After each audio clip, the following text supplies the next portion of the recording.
Capítulo 3 de la carta a los Hebreos. Por tanto, hermanos santos, participantes del llamamiento celestial, considerad al apóstol y sumo sacerdote de nuestra profesión, Cristo Jesús, el cual es fiel al que le constituyó, como también lo fue Moisés en toda la casa de Dios. Señor, te damos gracias por esta hora. Agradecemos el que podamos encontrarnos en este lugar. Te pedimos, Señor, que nos dé sabiduría para poder estudiar tu palabra y que, Señor, seamos firmes en ella. Que no olvidemos el sacrificio de nuestro Señor Jesucristo, porque esto es la base de nuestra salvación. Te damos gracias por ello en tu nombre, Jesús. Amén. Bien, hermanos, vamos al capítulo 3 de esta carta a los Hebreos. Hace 15 días nuestro hermano David estuvo a cargo del estudio del capítulo 2 y quisiera preguntarles, ya vi que le contestan mucho y les pregunto un montón y todos le contestaban. Luego yo les pregunto y nomás se me quedan viendo. A ver, una fácil, ¿cuál fue su travesura? Se le cayeron las tortillas de la hermana Ángeles, ¿no? A ver, Ricardo, también estuviste hace 15 días, ¿no? ¿Sí? Bueno. A ver, Ricardo, tú dime de ese día, de hace 15 días, ¿qué crees que es lo más importante que pudo mencionar David?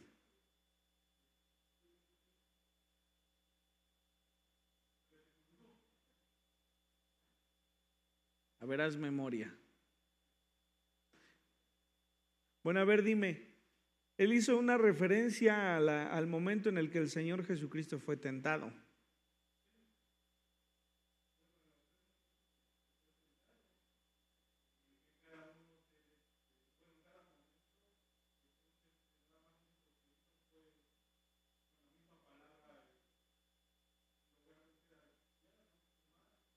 Muy bien, empezaba diciendo porque escrito está, ¿no? Porque escrito está.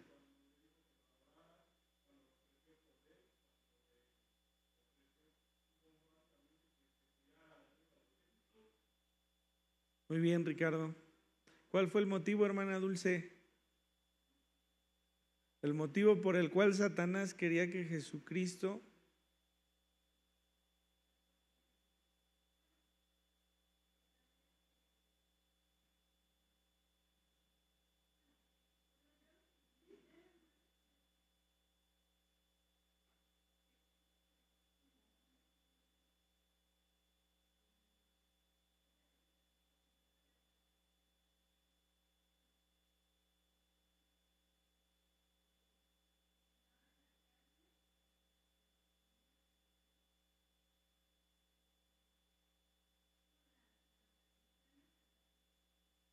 Muy bien, el pecado había entrado por un hombre y por un hombre tendría que haber salvación. Entonces, al ser tentado Jesucristo, era tentado a reaccionar como Dios y no como hombre, ¿no? Y entonces, bien decía David, esto era motivo de que el plan de salvación pues se viniera abajo, ¿no? Pues muy bien, de ahí partimos al capítulo 3 y es necesario recordar que Jesucristo era hombre, ¿no? Que Jesucristo, siendo Dios, dice la palabra, se despojó a sí mismo, ¿sí?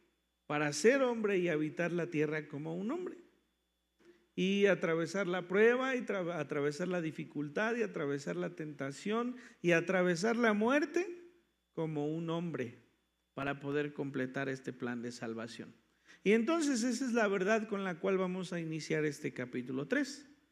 Ya que sabemos entonces que Jesucristo, siendo Dios, vino a la tierra como hombre, podemos empezar diciendo en este capítulo 3, por tanto, es decir, así como ustedes ya saben que Jesucristo, siendo hijo de Dios, vivió en esta tierra como hombre. Por tanto, hermanos santos, participantes del llamamiento celestial. A ver, ¿quiénes somos participantes del llamamiento celestial? Los que hemos creído. Nada más ni menos, ¿eh? No podemos ni aumentar porque amemos a los que amamos, ni podemos quitar porque odiemos a los que no deberíamos odiar, ¿verdad? ¿Sí? Entonces, somos partícipes de ese llamamiento celestial, los que hemos creído que Jesucristo, siendo Dios, vino a la tierra a habitarla como hombre, padeció y sufrió la muerte como hombre y resucitó para volver a su trono celestial. Si usted cree esto que acabamos de decir, entonces es partícipe del llamamiento celestial del cual el escritor considera en este primer versículo. Dice, considerar al apóstol. Apóstol hemos dicho muchas veces que se refiere al enviado, ¿sí? Al apóstol, al enviado, y lo más importante, y sumo sacerdote de nuestra profesión. El libro de Hebreos, veíamos en el contexto que es un libro, una carta escrita para un grupo de judíos, un grupo de hebreos, a los cuales es importante dejarles claro que el único medio de salvación es Jesucristo. Que los ofrecimientos, que las ofrendas, los holocaustos, que aún muchos hacían, no tenían ya el valor que debían tener, como se les había enseñado en la ley de Moisés. Por eso aquí dice el escritor, que tengan en cuenta al apóstol, al enviado que es Jesucristo, y sumo sacerdote de nuestra profesión. Acuérdense que la tarea del sumo sacerdote era presentar el sacrificio por todo el pueblo. Así que Jesucristo presentó el sacrificio por todos los pecadores. En el momento en el que Él dice, a mí nadie me la quita, nadie me quita la vida a mí, sino que yo la pongo, les dice, yo la ofrezco, en ese momento hace la tarea del sumo sacerdote. ¿Sí? Nadie lo presentó a Él y nadie le quitó la vida. Dice, a mí nadie me quita la vida, yo la pongo, yo la ofrezco. Yo hago la tarea de sacerdote al entregar la vida del Cordero, mi propia vida. Por eso es el sumo sacerdote. Y dice después de una coma para afirmar el nombre de ese enviado, de ese apóstol y sumo sacerdote, Cristo Jesús. El cual es fiel al que le constituyó, como también lo fue Moisés en toda la casa de Dios. Hay versículos como estos que de manera simplista los testigos de Jehová utilizan para decir que Jesucristo no es Dios. Por ejemplo, es fiel al que le constituyó. Es fiel a Dios, ¿no? Es fiel al que le constituyó a Él, ¿sí? Y con esto de alguna manera quitan el valor de lo que es Jesucristo como Dios. Sin embargo, pues hay que leer todo el capítulo o toda la carta para entender, como lo hemos venido haciendo, que el mismo Jesucristo fue el que voluntariamente entregó su vida para poder ser hombre en esta tierra y poder cumplir con un sacrificio. En el momento en que Él se despoja de ser Dios para venir como hombre, ya es menor, incluso decía David hace 15 días, incluso menor que los ángeles, dice, ¿no? Un poco menor que los ángeles, como hombre. Como hombre sí es un poco menor que los ángeles, ¿sí? Pero como Jesucristo Dios, por supuesto que no lo es. Entonces, esto es lo que el escritor dice. Dice, el cual es fiel al que le constituyó, como también lo fue Moisés en toda la casa de Dios. No había otro nombre de un dirigente hebreo que el de Moisés. Para esto tenemos que hacer memoria de unas cuantas cosas. Recordemos que en el Antiguo Testamento Jehová llama a Abraham y le dice, sal de tu tierra y de tu parentela. Lo escuchábamos de la hermana la semana pasada, a la tierra que yo te daré. Y Abraham creyó, dice, y le fue contado por justicia y salió de esa tierra y obedeció la voz de Jehová. Dentro de esto que Jehová le instruye a Abraham, le dice que le dará una tierra que fluye leche y miel, una tierra abundante, una tierra llena de riqueza en sus frutos, ¿sí? Pero le dice, pero te aviso, tu descendencia habitará una tierra ajena, hablando de Egipto, durante 400 años. Pero después ellos volverán, ¿sí? Yo los sacaré por mi mano. Entonces hasta ahí estamos bien todos, ¿no? Todos nos acordamos de la historia de Abraham, del pueblo que llega a Egipto, este pueblo que iba a morir en el desierto por la sequía que hubo, que José, siendo regalado o vendido por sus hermanos, llega primero a Egipto, se convierte en el segundo de toda la tierra de Egipto, y es por eso que toda la descendencia de Jacob viene a Egipto y ahí se multiplica.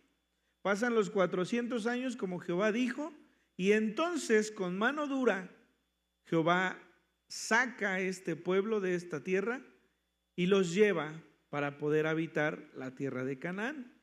Pero en ese transcurso, mientras son perseguidos, vienen Faraón persiguiéndoles, atravesan el mar, ¿sí? En seco, y Faraón y todas sus tropas quedan ahogados en el mar, ¿sí?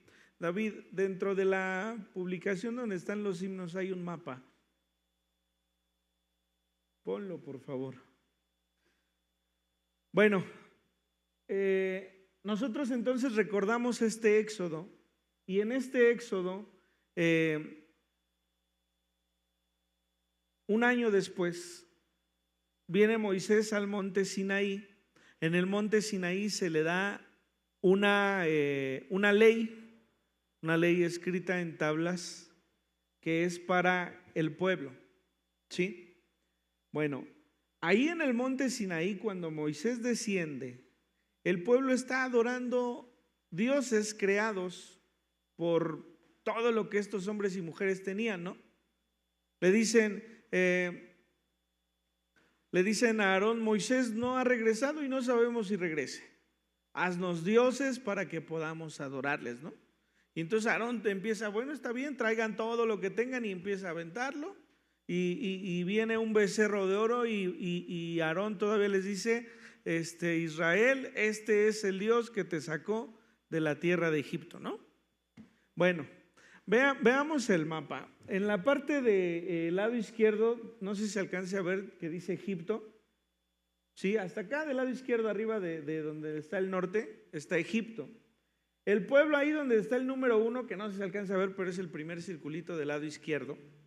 El pueblo empieza a salir por allí en la persecución que viene del faraón, y más o menos en la parte de arriba del mar es donde atraviesan. O sea, nosotros podemos ver que es un pedacititito, ¿no? Pero obviamente tiene su magnitud. Atraviesan el mar y todo empieza a rodear el mar, empiezan a avanzar hacia la parte de abajo. Esta parte es el monte Sinaí. Entonces ya descendieron al cruzar y están en la parte. A ver quién me cambia la vida ahí. Está el monte Sinaí en la parte de abajo, ¿sí? Aquí es donde Moisés sube al monte, se le entrega la ley y entonces empiezan a ascender. En la parte superior, ahí dice Cades, no se alcanza a ver, pero el número que está de este lado es Cades. Ahí es el primer lugar donde Jehová le dice a Moisés que envíe a 12 espías, uno por cada tribu, y lo único que tienen que hacer es subir. Prácticamente están para tomar la tierra. Los envía a los 12 espías, esto lo encontramos en Números 13, y de los 12 espías solamente 2 regresan diciendo, esta es una tierra que fluye leche y miel. Incluso dice la narrativa que traen un racimo de uvas que tienen que cargar entre 2, ¿sí? Por lo grandioso del fruto que hay en esta tierra. Y entonces los otros 10 dicen, sí, está muy bonito el fruto, está muy bonita la tierra, pero ¿qué creen? Que está habitada por gigantes. ¿Para qué nos trajo el Señor si nos va a dejar morir a manos de estos, no?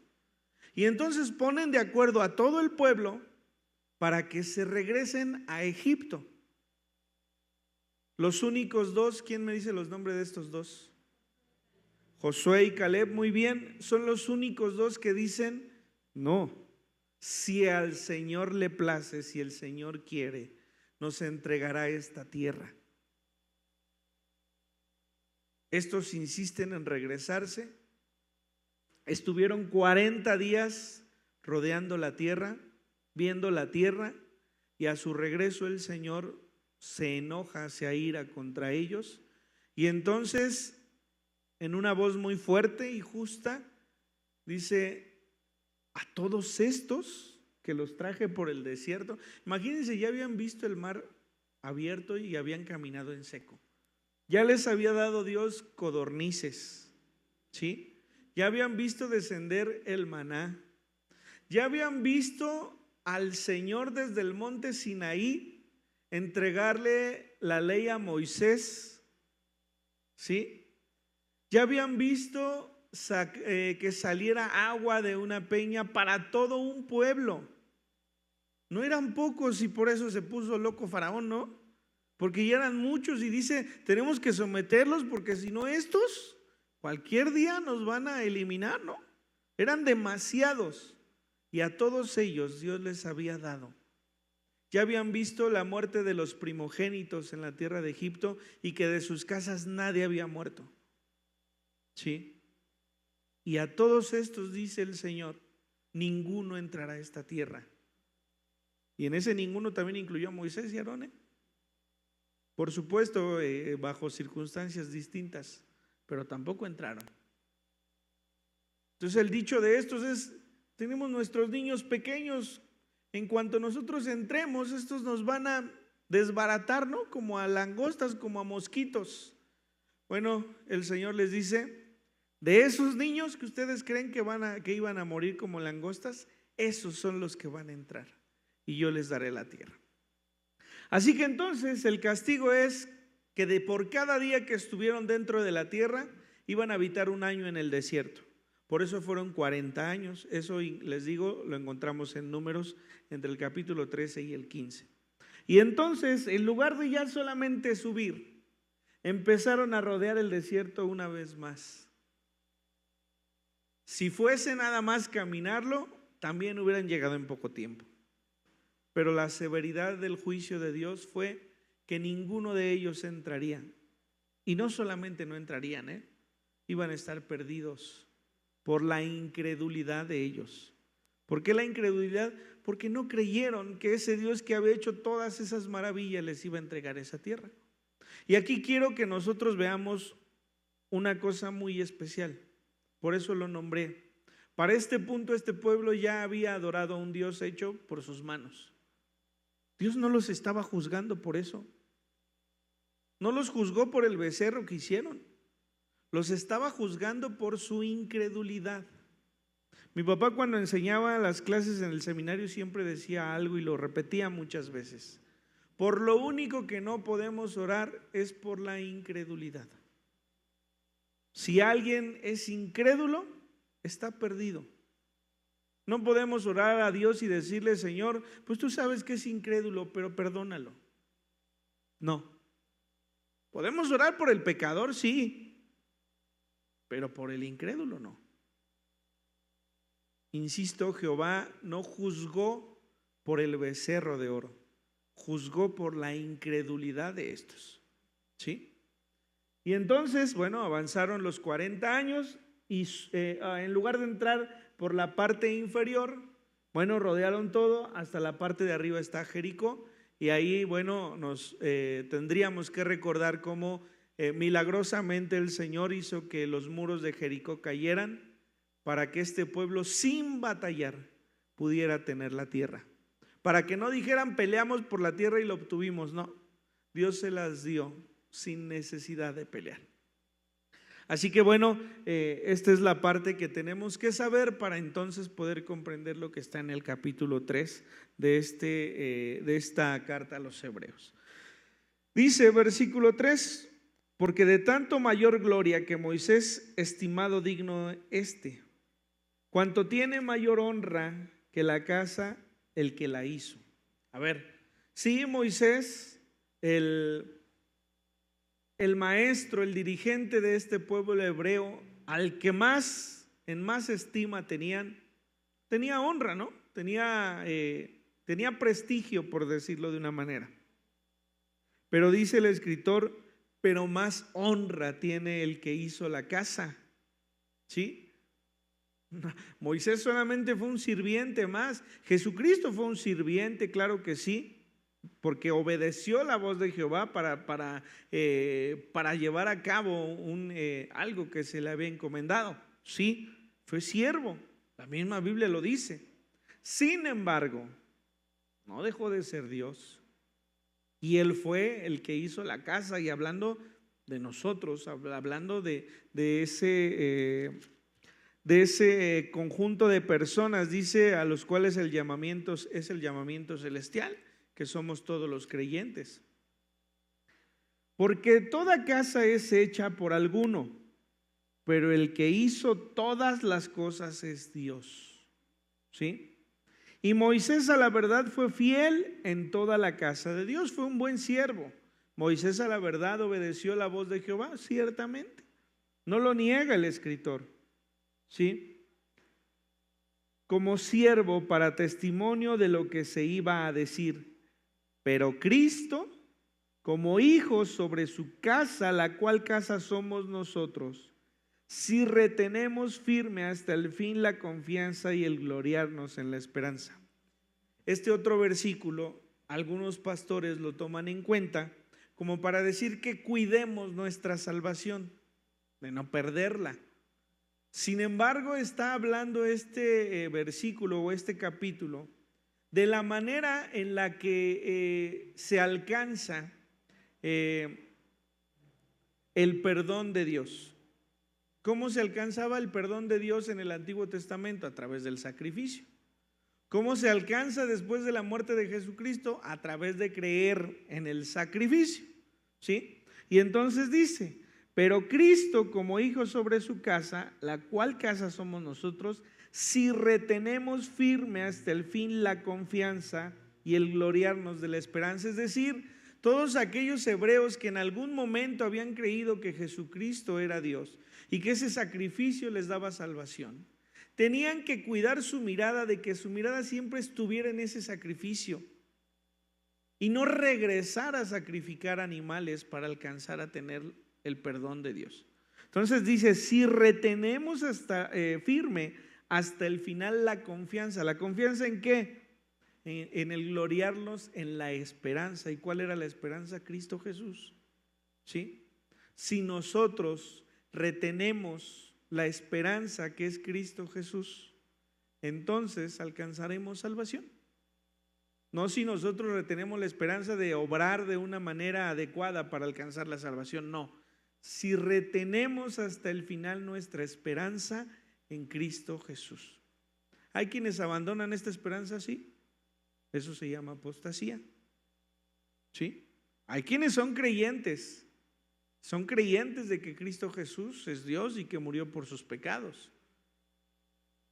Pero quienes nieguen esa fe en algún momento, no perderán su salvación porque se les extravió, sino porque abandonaron esa fe. Vuelvo a insistir, no se trata de nuestras obras. Dios no castigó a este pueblo por haber adorado un becerro hecho por sus manos. Lo castigó por su incredulidad. ¿Sí? Por eso el versículo 7, y por eso hacía este recuento de las cosas. Por lo cual, como dice el Espíritu Santo, si oyeres hoy su voz, no endurezcáis vuestros corazones. Si ustedes han escuchado la voz de Dios, la voz del Espíritu Santo, decirles que Cristo Jesús es el único medio para salvar sus vidas, no endurezcan su corazón. ¿Sí? Y sirva esto para insistir. Personalmente yo no creo en la predestinación, personalmente. Versículos como este que nos dicen no endurezcáis, no dice y que el Señor no endurezca su corazón. En el caso de Faraón, dice en el Éxodo las primeras veces que Faraón mismo endureció su corazón. Después de ciertas ocasiones que él mismo endureció su corazón, dice que Dios endureció su corazón. Pero previo a ello, Faraón lo había endurecido. Nadie podrá decir, es que Dios endureció mi corazón y por eso no creí. O sea, escuchen el argumento, ¿no? Porque si nosotros, o si por lo menos yo insisto, no, porque habrá versículos que de alguna manera puedan defender esa predestinación. Solamente Dios nos revele en el momento en el que Él venga las verdades, ¿verdad? Pero lo importante es creer en Jesús. Pero yo no creo que alguien pueda decir, es que Dios endureció mi corazón y por tanto no creí, porque yo era parte de los vasos. ¿Sí? No, al final habría cabida de una justificación, ¿no? No. Dice, si oyeres hoy su voz, no endurezcáis vuestros corazones. Si hemos escuchado su voz, no endurezcamos nuestros corazones ni cerremos nuestros oídos. ¿Sí?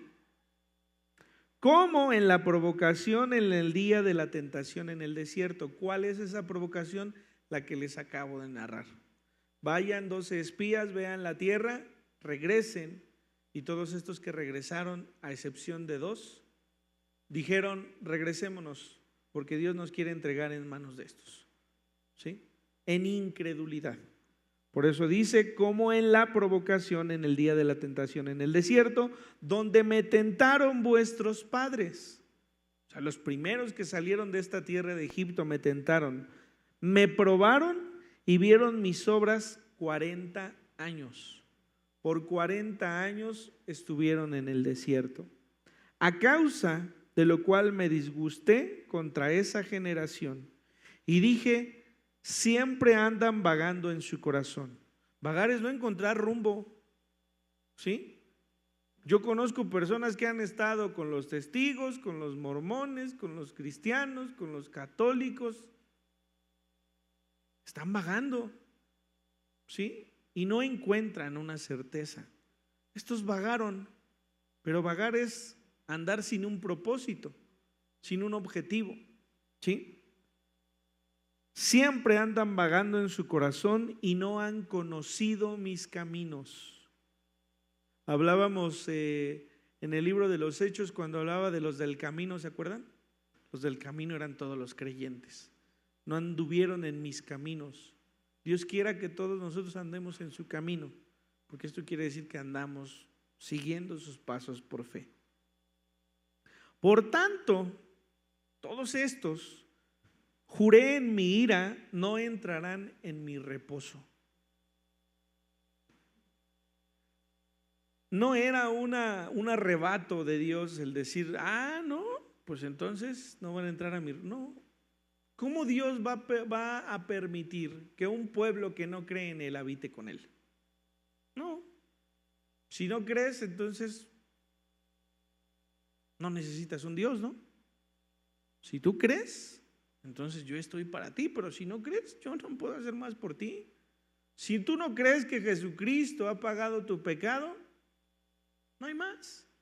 Decía también mi hermano, un solo sacrificio, ¿no? No hay más. Y hay que insistir. Nos podremos equivocar más veces de aquí a que muramos. Va a pasar. Porque necesitamos recordar siempre que la salvación proviene de Jesús, no de nosotros. Si nosotros a partir de que creemos empezásemos a comportarnos como es digno, tarde o temprano terminaríamos por reconocer en nosotros que somos dignos de la salvación, y no es así. Si el pueblo de Israel hubiese luchado por entrar a la tierra prometida, hubiese dicho, Ganamos la tierra prometida, sí, Dios nos acompañó, pero nosotros peleamos por ella, ¿no? No fue así. No tuvieron que utilizar espada para obtener esta tierra, ¿sí? Nosotros no hemos tenido que hacer nada para obtener la salvación que Dios nos ha dado a través de Jesucristo. Tengamos bien en claro esto. Por eso entonces haremos y desharemos, no. Honremos el nombre de Dios por agradecimiento, no por mérito, para poder alcanzar la salvación. Versículo 12, mirad hermanos, que no haya en ninguno de vosotros corazón malo de incredulidad para apartarse del Dios vivo. Antes, exhortaos los unos a los otros cada día, entre tanto que se dice hoy, para que ninguno de vosotros se endurezca por el engaño del pecado. Porque somos hechos partícipes de Cristo, con tal que tengamos firme hasta el fin nuestra confianza del principio. Una vez más, nosotros tenemos la obligación de exhortarnos los unos a los otros, pero no es de regañarnos, ni de señalarnos. No, es de acompañarnos los unos a los otros para que todos alcancemos a llegar a esa meta. ¿Sí? Si nosotros desviamos nuestro camino, Dios quiera que haya alguien que quiera acompañarnos para regresar. ¿Sí? Tengo amigos con los cuales puedo platicar sin saber que se van a ofender, ¿no? JH es uno de ellos. Yo puedo decirle cualquier cosa y él sabe que pues lejos de la guasa hay un motivo para decirle y para recordarle: aquí estás bien, ¿no? Él lo sabe. Y podemos estar jugando el miércoles, venimos y trabajamos y podemos estar risa y risa, ¿no? Pero siempre el fin es que él recuerde que aquí está bien, que él está bien aquí, ¿sí? Esa es la manera de exhortarnos. Recordémonos, ¿sí? Si alguien deja de asistir, de repente un mensaje: acuérdate, acá te espero, voy por ti, ¿qué necesitas? ¿Sí? Voy por ti o me voy contigo, ¿no? Algo que le recuerde que este es el lugar que debe estar para que termine como debe terminar, ¿sí? Y entonces dice, exhortándose los unos a los otros. Vuelve a repetir, es insistente el escritor.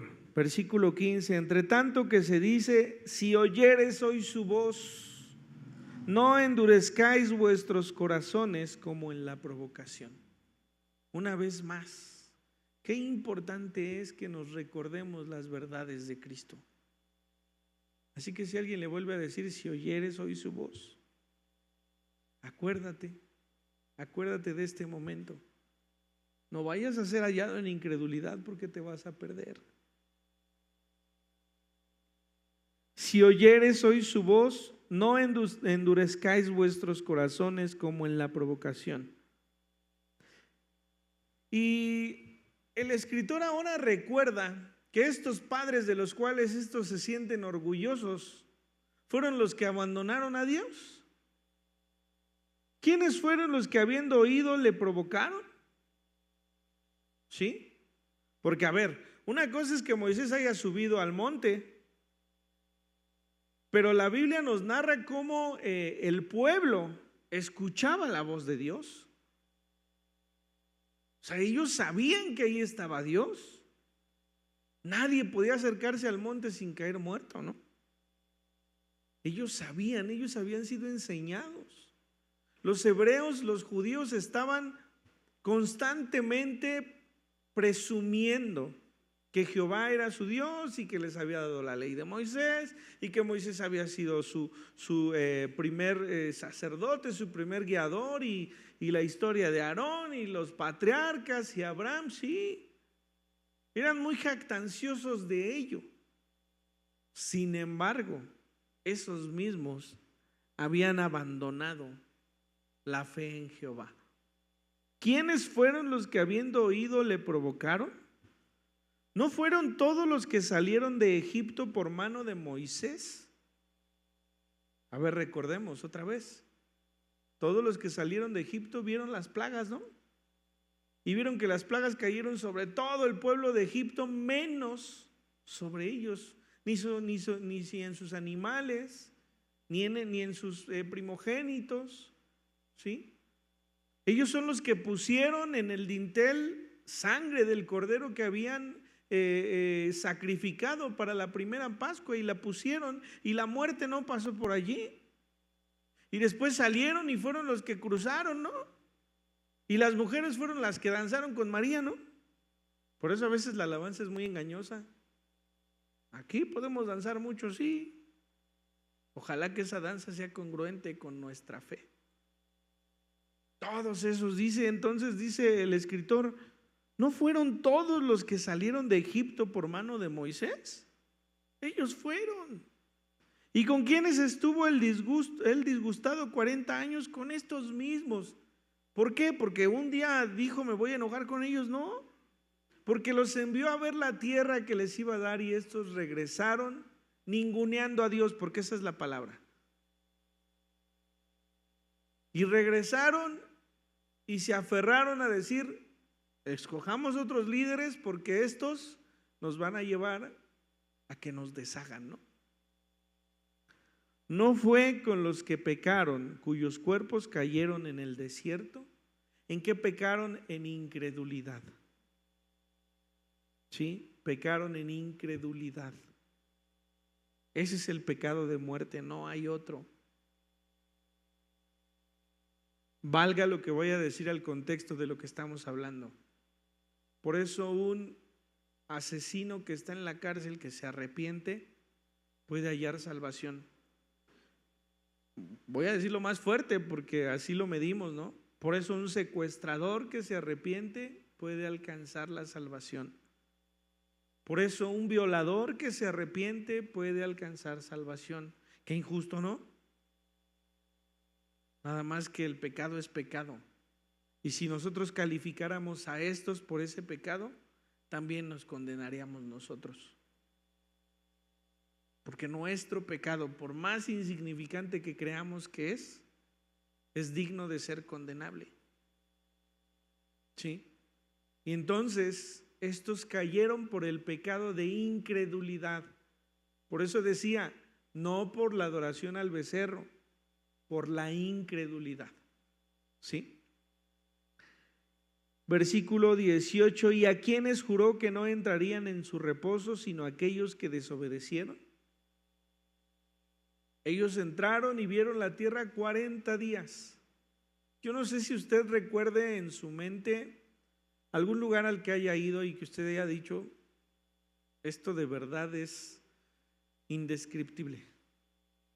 No sé si el océano, si el mar, no sé si un animal, no sé si el ver a su bebé recién nacido, no sé, algo que hay en su mente que usted diga, esto es indescriptible, solamente Dios pudo hacerlo. Imagínese que vea todo eso y que usted afirme en ese momento que Dios es el Dios de todas las cosas, y que 20 o 30 años después diga, a lo mejor no es cierto. ¿Cómo Dios no va a decir, pues si no es cierto, lo lamento mucho por ti? Pero ahí es donde se ve la justicia de Dios. Dios es justo. Y es justo porque a todos, dice Romanos, nos llamó de la misma forma, en misericordia. A todos, al secuestrador, al violador, al asesino, a los mentirosos, a los que se airan, a los que engañan, a los que mienten. ¿Sí? A todos nosotros nos llamó de la misma forma que a ellos. Por eso es justo que ellos y nosotros seamos hallados santos por creer en Jesucristo. Y por eso es justo que los que no crean en Jesucristo entonces se pierdan, porque entonces sí confían en sus obras. ¿Sí? Versículo 19, y vemos que no pudieron entrar a causa de incredulidad. Una vez más, a causa de incredulidad.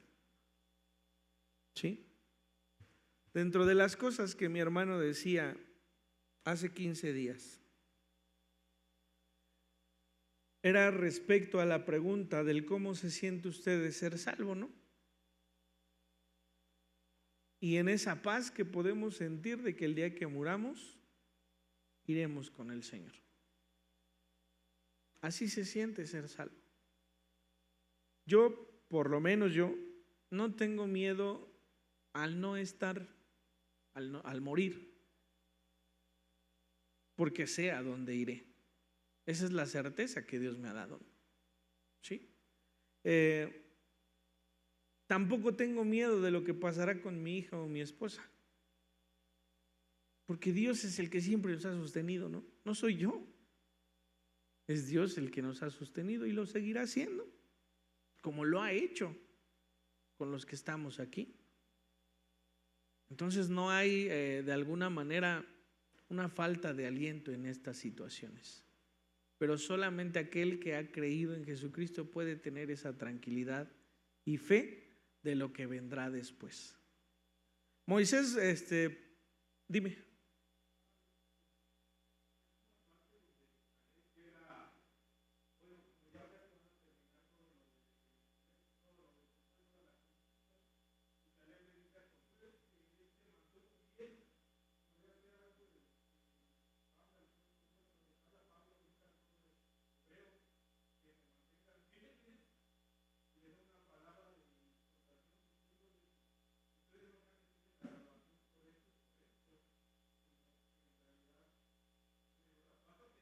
Sí, cierto.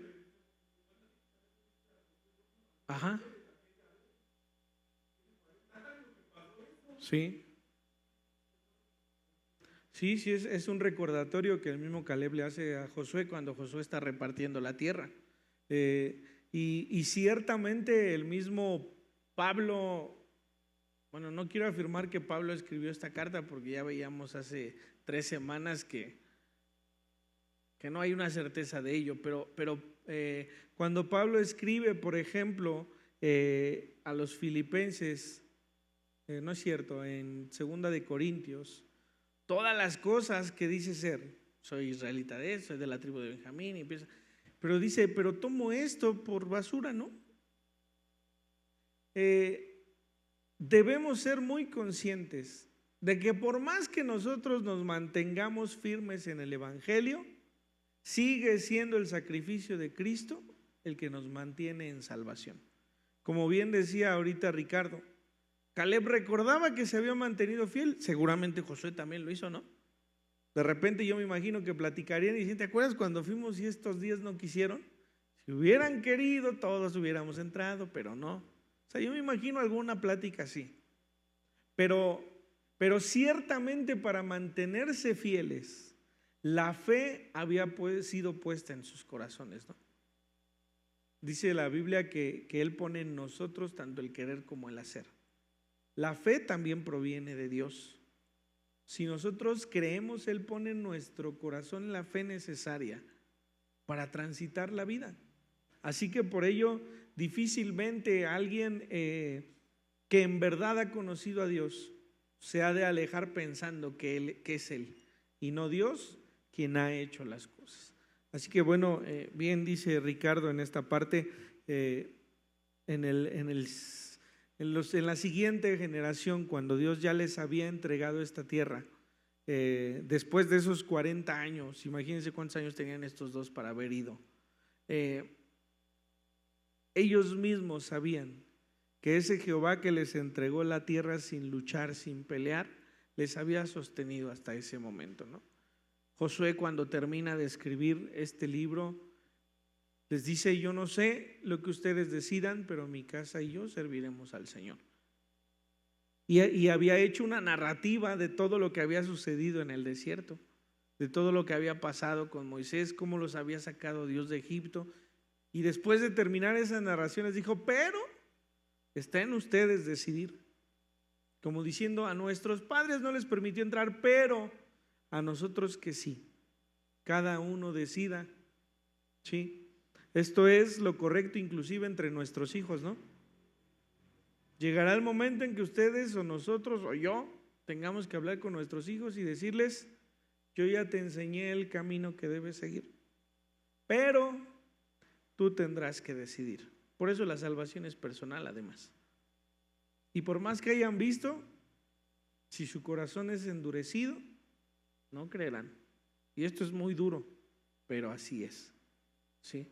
Así que hagamos todo para que cuando cada uno de nosotros tengamos que decidir, lo hagamos de la mejor manera, lo hagamos de la manera correcta, que es creer que Jesucristo es nuestro Señor, que es el apóstol y el sumo sacerdote, dice el escritor de este capítulo. Vamos a orar. Señor, te damos gracias porque nos permites estudiar tu palabra. Es importante reconocer que todo proviene de ti. La salvación proviene de ti.